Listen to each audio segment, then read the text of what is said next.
Hello, and welcome to everyone that is joining me here tonight live, and those that are watching the recording of this third part in our Engage in 5 series.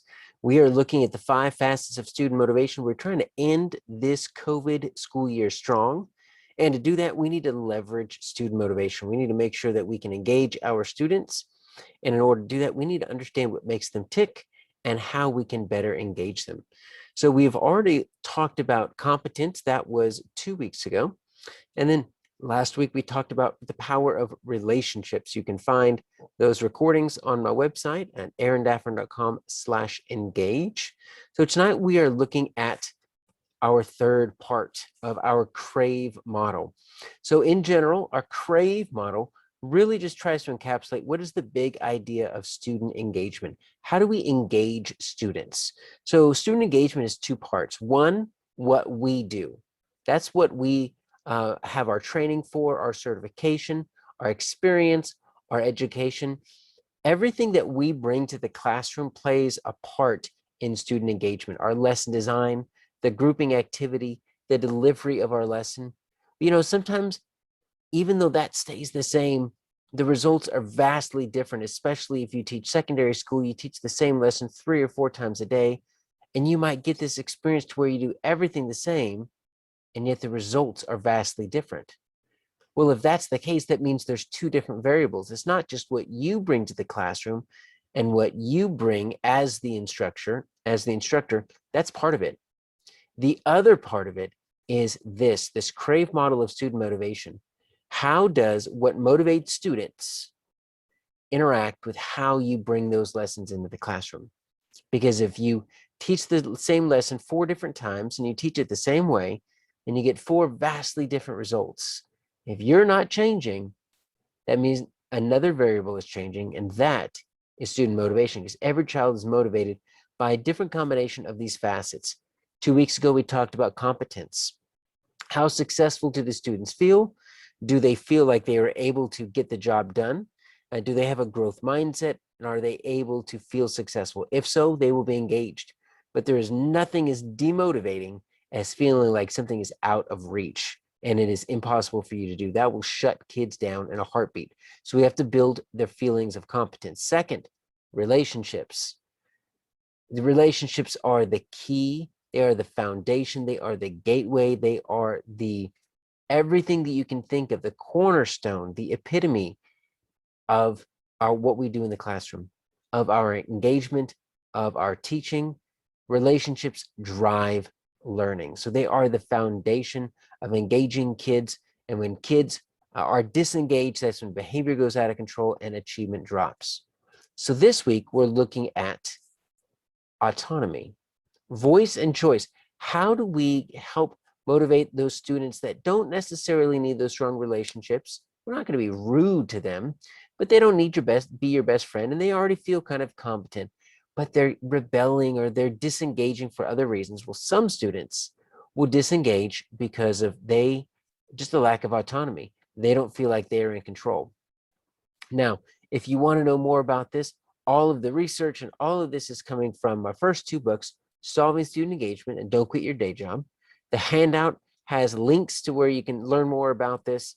And so that's just 2 different ways that you can access a little bit more about autonomy. So let's dig in. What does research say about autonomy? Why is it so important? Well, this first note is going to be very key for us. Remember, competence is how successful students feel like they can be, either how they are or how they feel they can be. If we want students to be internally or intrinsically motivated, research has found that there are 2 different components. First is autonomy. They have to feel like they have a voice and a choice. They have to feel like they are in some type of control. Now, that does not mean chaos, so we will talk about that. That is not what we're talking about. Autonomy does not mean you have no rules and no expectations and kids decide what they feel like doing. That's not what autonomy is. But if you can pair a little bit of choice with high levels of competence, now students are intrinsically or internally motivated. And that's the opposite of extrinsic motivation, or external motivation. And that motivation is only as good as that external motivator.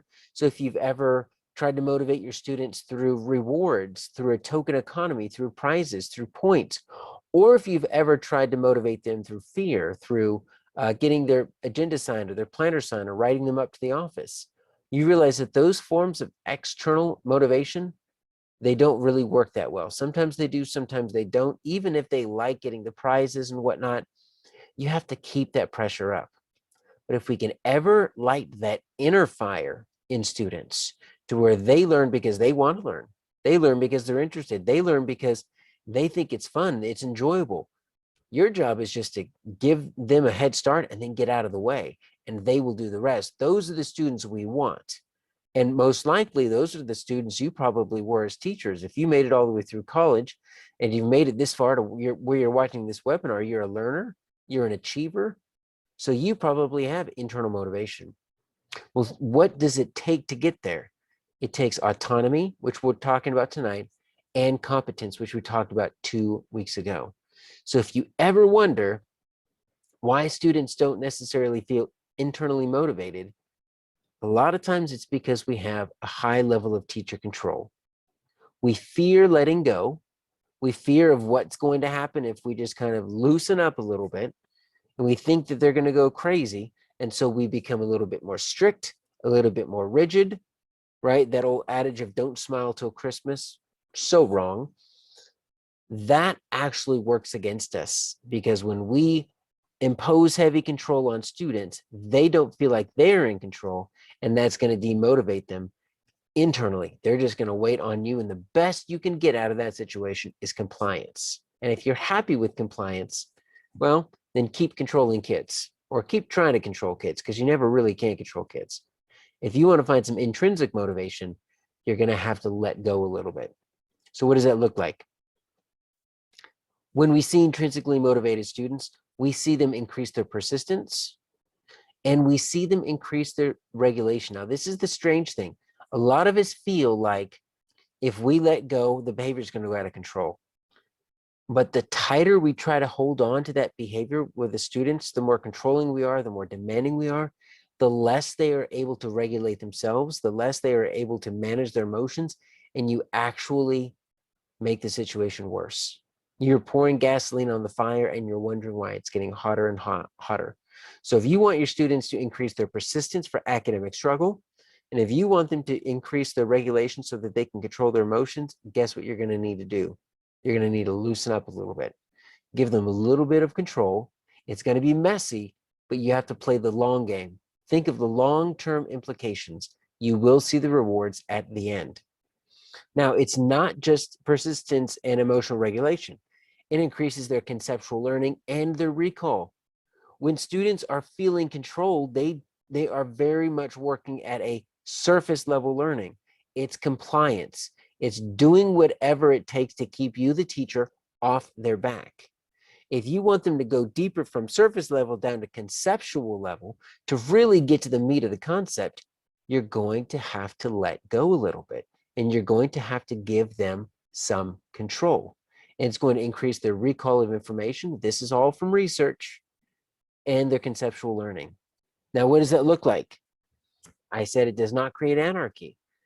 Did you know that you can increase their autonomy by giving them a stronger classroom structure? Now, let that sink in for a moment, because that seems oxymoronic. Like you're going to say, Aaron, that does not work, because you just said you want to let them go. How does classroom structure increase their autonomy? Well, here's what classroom structures we're looking at. We're also going to look at it in just a moment as well, in a little bit more depth. Think of it like this. When you're bowling, and let's say you're taking your 7-year-old and a few of her friends out to a bowling alley for a party. One of the things you're probably going to want to do, because they're not bowlers, it's just something for fun. They're going to have a hard time getting the ball down the lane, let alone doing anything serious, is you're going to want to raise those bumpers. Because what the bumpers do is they keep you from going into the gutter. Now, can you bowl without bumpers? Absolutely. But it's that safety net. that helps you know if you're getting a little too close to one. It kind of pushes you back in the middle. The structures that you provide are the bumpers, and that's the broad lane that your students need to stay in. Now, within those lanes, within those structures, they have the choice, and the kids' balls are going to go all over the place, right? They're not going to go straight, but they're going to have barriers. And we need to provide those barriers to students, because think about how little fun it would be if every single time your 7-year-old daughter threw that bowling ball down the lane, it went straight to the gutter and just went down. That's going to be demotivating. So what we do when we're providing classroom structures is we're providing bumpers and barriers on the extremes, but still giving them some play in the middle. So what does that look like? Expectations, clear expectations. Now, we're not talking clear to you, we're talking clear to your students. And the simplest thing to do is ask your students, what's the procedure for this? What's the procedure for this? What are my expectations for this? If they can't tell you, 9 out of 10 students exactly what the expectation is, you either A, never said it, B, you set the expectation, but it was unclear, or C, you set the expectation, it was clear, but they forgot because they slept and you haven't practiced it. When students know what to do, when they know how to do it, that's their bumpers.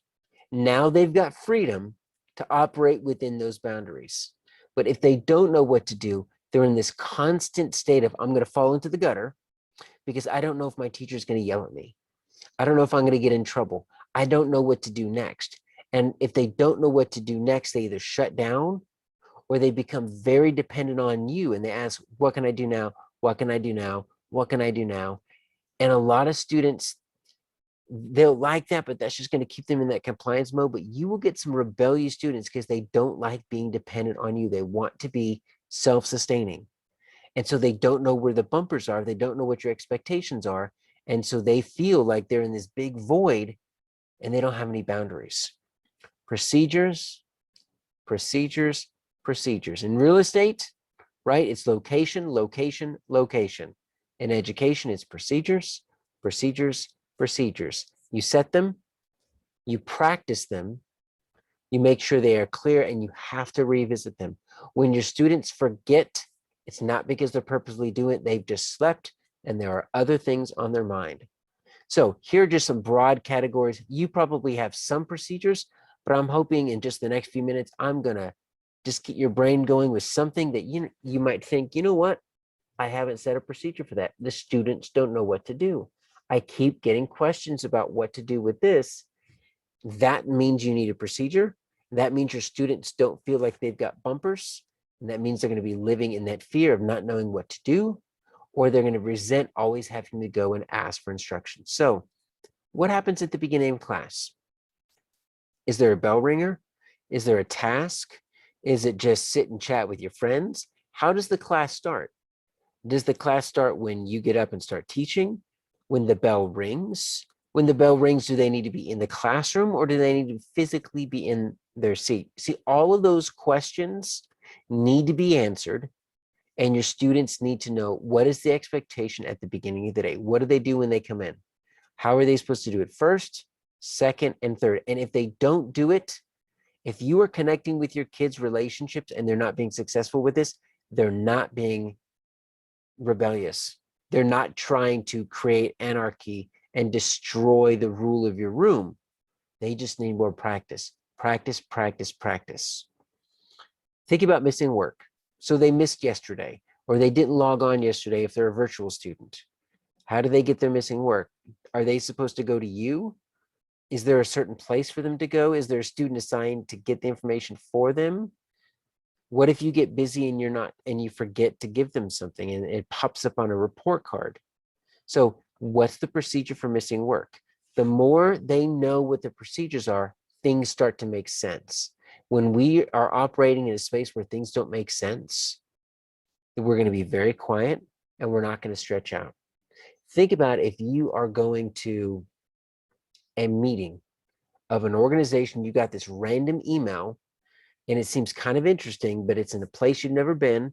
you don't know anybody there, and you've never been to a meeting, and you walk in, it's a ballroom, 100 people, and everyone is just chit-chatting, and you don't know it. There's no one on stage, there's no lights showing like what you're supposed to do. There's no PowerPoint. You walk in, you're at the time. It took everything you got to go to this brand new place and stretch out, and there's no idea of who do you talk to? Do you sign in? Is there an agenda? Should you sit anywhere? Everyone's talking. What are they talking about? Am I the only one that doesn't know what's going on? You see, all of that anxiety is what your students can feel like if they don't know what the expectations are. So you are helping them. You are building their autonomy when you are setting the expectations for them. Even turning in work. Where do they turn in work? On your desk? Are you going to ask for them? Is there a certain tray that the work needs to be turned in? So these are just procedures. There's not one right answer. However you want it done, set the procedure, explain it, make sure it makes sense. Be willing to, if the kids have a suggestion, maybe you can bend a little bit, right? You're not turning that into a dictatorship. You're just setting your expectations. During class, good gracious, this is where things go wrong. If they need to get in a drink of water, how can they do that? Do they need to sign out? Can they just get up and leave? Can they leave if you're lecturing, or do they need to wait until it's independent work time?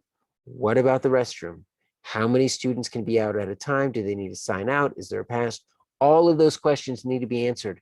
And when they can do it themselves, they start feeling in control, like it's their classroom. And what about sharpening a pencil? If they need a new pencil, can they borrow one? Is there some kind of cup that they can get old ones for? Can they sharpen at any point? Or do you have to wait until you're not teaching? And is there a special teacher sharpener that's electric that only you can use? And you've got like a manual one for them? Or do they need to keep a sharpener in their desk? Think through these questions. The more you think through, the more you introduce these procedures. You might just do one a day and just kind of practice another one each day. They're going to love you for it because they're going to feel like they know what's expected of them. How does class end? Does the class end when the bell rings?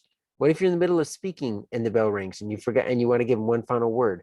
Can they leave, or do they need to wait until you dismiss them? If they have a classwork assignment and the bell rings, can they take it home for homework? Does it need to be turned in even if it's incomplete? All of these questions, whatever answer you come up with, that's your procedure. Teach it to them, practice it with them so they understand. Another idea is reporting formats. Does everyone have to report learning or demonstrate learning the same way? So here's an example. 4th grade standard in math for the state of Texas, 4.2a, really talks about students understanding the base 10 system and being able to explain how one digit is worth 10 times the digit to the right and 1/10 the digit to the left. It's a very heady but very important standard for students in math in 4th grade as they're starting to understand the decimal system. So how do we typically assess for that? We might teach a little bit. I do, we do, you do. And then we pass out a homework assignment, or we pass out a few problems from the book, maybe a worksheet from Teachers Pay Teachers, and everyone's doing the same thing. Now, that doesn't differentiate. That's not the best way to do it, but I understand that's what's there. But how can we give students a little bit of autonomy with their work? So here's the question again. Does everyone have to demonstrate learning identically? What if you give them some options? What if you said, guys, this is what we're working on today, that example of 4.2a, understanding the base 10 system and how one digit is worth 10 times the digit to the right and 1/10 the digit to the left. You can either A, do the 10 problems in the book. Some kids might like that. Or look at some of these other options. Could they create a graphic organizer that demonstrates their understanding? Now it's up to them to prove to you that they understand it. And if they just write some silliness down, then you're going to have to send it back for some feedback. So be willing to get in some feedback loops with them. But what if they can show you with either a flow map or maybe a tree map or maybe some type of just bubble thinking map, some web map? If they can show you that they understand, maybe that is going to work better than if it's a conceptual thing, right? If it's a procedural type problem, you might need them to practice it. What about a blog post? Could they type their understanding on their Chromebook? Could they do a multimedia presentation? What if they really wanted to show you how it works and they wanted to bring in a few memes, maybe a little video, maybe do a screencastify or screen recording, or even just a written summary? You can either do the 10 problems or write me a paragraph about what this means. Now, a lot of kids are going to choose just the typical math assignment because that's what they're used to, and that for them might be easiest. But you will find a few students that will always take you up on that other option because you're giving them a choice. And even if every single kid chooses the traditional math assignment, they will still love you for giving them the choice because they know it's there and they might venture out there. Some kids are highly motivated by autonomy, and you will find that these are the kids that will gravitate towards this. And they will probably put, if someone chooses a multimedia presentation, they might put an hour's worth of work into something that they could have done in 5 minutes if they did the math assignment. But they did it because it's their choice. Remember, if we want them to be intrinsically motivated, we want them to drive their own learning and to sustain it themselves, you need two things: autonomy and competence. So make sure it's within their wheelhouse, their zone of proximal development. So it's not out of reach. It's not too easy, not too hard. Think of the Goldilocks method. That is your competence.